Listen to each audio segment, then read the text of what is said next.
Hey guys, welcome back to Home Built, and this week we are going to be getting paint on the 680.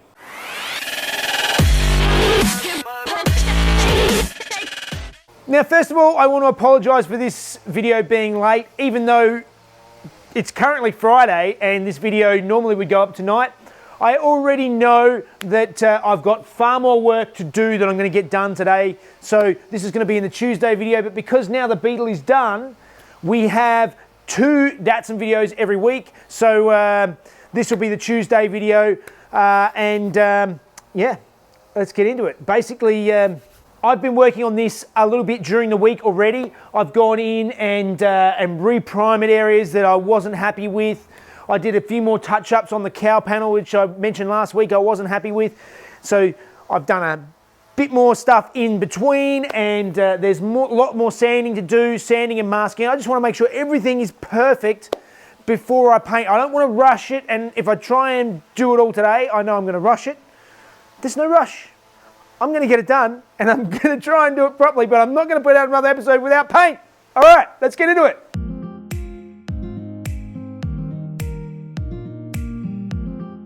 One panel down, a whole bunch more to go.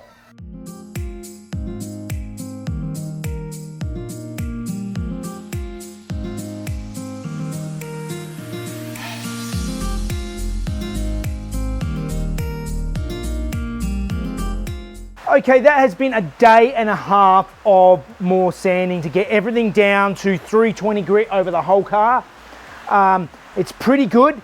I've still got to do a couple more goes of blade putty.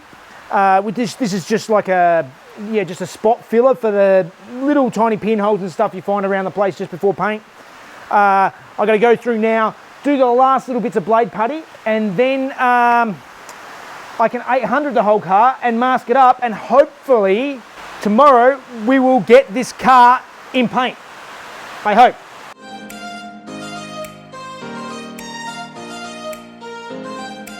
All right, it's pretty dumb leaving this to now, but I just realised that this folded edge, the drip rail, has got a few chunks and like ugly bits on it, particularly down this end. So I've got the flat disc out. I'm going to go over it and just just flatten it out, just level it out a little bit better so that it doesn't look obviously shonky. I've masked up the areas of paint, and I've got to sand it again anyway. So things that just all these little things that I just keep noticing. I know it's still not going to be perfect, but I want to make it as good as I can.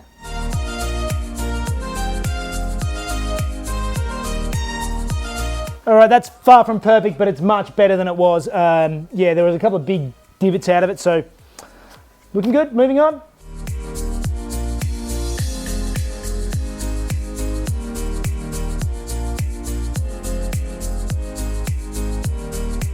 Okay, another day down, and finally everything's sanded. Everything's sanded at 800 grit. It's all nice, neat and tidy, or at least as tidy as I'm going to get it.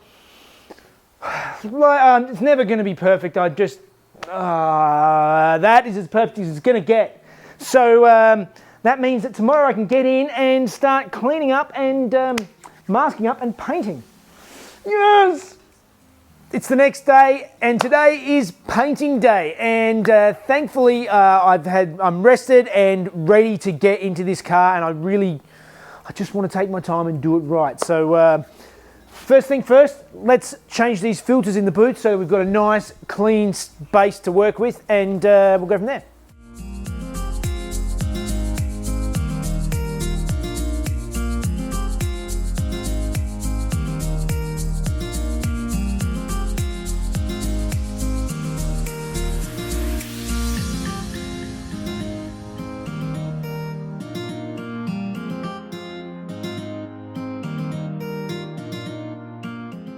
Boots all cleaned up and ready to go. So now it's time to go through and start masking the car. See, there's lots of dust and rubbish on the existing masking, so I can't use that. I've got to go over it. I made that mistake with the 911 that I left the paper in the windows, and some of the dust flicked off, particularly when you're spraying. The paper vibrates and it flicked the dust into the paint. It looked terrible. So I'm going to take my time, go through, mask around all the edges, get everything slowly work my way from the back, work my way forward, and get this car masked, ready to go.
Getting close, we're all masked up. All the panels, I haven't actually bolted everything down and set it all exactly where it needs to be. It's all sitting there, but it should be fine to get the paint coverage over everything. So now it is time to start cleaning everything and make sure everything is completely spick and span, and then we might be able to start painting.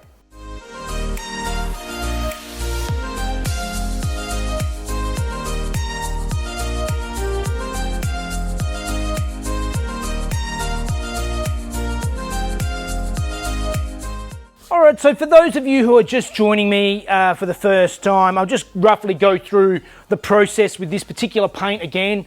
So like I've explained in the past, it's a 3-layer paint, so that's why I have to assemble the whole car. That's why I paint inside everything first, so that I can't paint the panels individually. That's because I've got the ground coat first. So this is in this case it's a blue ground coat that's similar to the colour. And then there's a translucent top coat. So this is the stage 2 with the top coat, and that's got extra pearls and sort of metallics. Gives it more depth, really gives the colour some vibrance. And then we go through and we've got the clear coat. That's the last stage. So there's the 3 stages that we've got to go through. So I'm going to give the car the final tack down now with the tack cloth, which is a sticky cloth that just picks up the last of any of the dust and anything. And then, fingers crossed, I've done all I can. Now is the final moment of truth, and we're going to get some paint on that car.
And she is all painted. So let me take you through now and show you the good, the bad, and the ugly. Overall, I'm pretty happy with how it turned out. There are a couple of issues. On the 3rd coat, just here, I don't know if you can really see it in the light, there was it's just here, there was a drop of water, a drop of sweat came off of my head and dropped on there, so it wrecked that. I've just noticed there's a little bit of a run just here. Nothing too drastic. That's in the 4th coat of clear because that wasn't there at the start. So the 4th coat was the heaviest one. There's a couple of tiny specks of dust on the roof. There we go. I'm just trying to catch it in the camera light. You can sort of see a little bit of it there. Overall, it is looking pretty good. Nice and clean. A few more little specks of dust and stuff in the back hatch here, but nothing drastic. I've given it the worst. The drop of water was the worst, and then there was this bit here. There's a run just here, but this line was after the 3rd coat. I flicked the hose, and the hose twisted around and flicked the body of the car. So hopefully, because it was after the 3rd coat, there's enough paint there to be able to sand it back. I cleared everything else and left a little patch here. So everything else has 4 coats. This has just 3 because I didn't want to clear over that dust. But hopefully there's well and truly enough paint there to be able to sand that out and tidy it up. So overall, it came up really, really, really nice. All right, that was epic. It was a full day of painting, or actually 3 full days leading up to today. But I started early this morning at 6 o'clock already tonight. I started painting at about lunchtime because as I was laying it on, I noticed there were a couple of spots where I'd painted the little inspection flaps, where I'd sanded through, and as I was putting the first layers of colour on, you could just sort of see that they might react if I kept laying it on too heavy. So I just dusted on the first base coat. So there's about 6 layers. There's about 6 coats of the base coat, then 3 coats of the top coat, and then 4 coats of clear. So if you're thinking, there's sort of 15, 20 minutes probably between each coat from start to time I start the next coat. That's a long day, but overall I'm really happy. I think I should be able to chop and buff it, and unlike the 911, I don't think I've created too many headaches that are going to mess me up in the future. We'll see. In any case, that is definitely it for today. I am happy. Let's wait and see what it looks like over the next couple of days. Mrs. Jeff is away this week, so she'll be back on Friday, but she's away today. So that's it, guys. As always, please like, subscribe, grab some merch, follow me on Instagram, all that good stuff. All right, guys. See you later.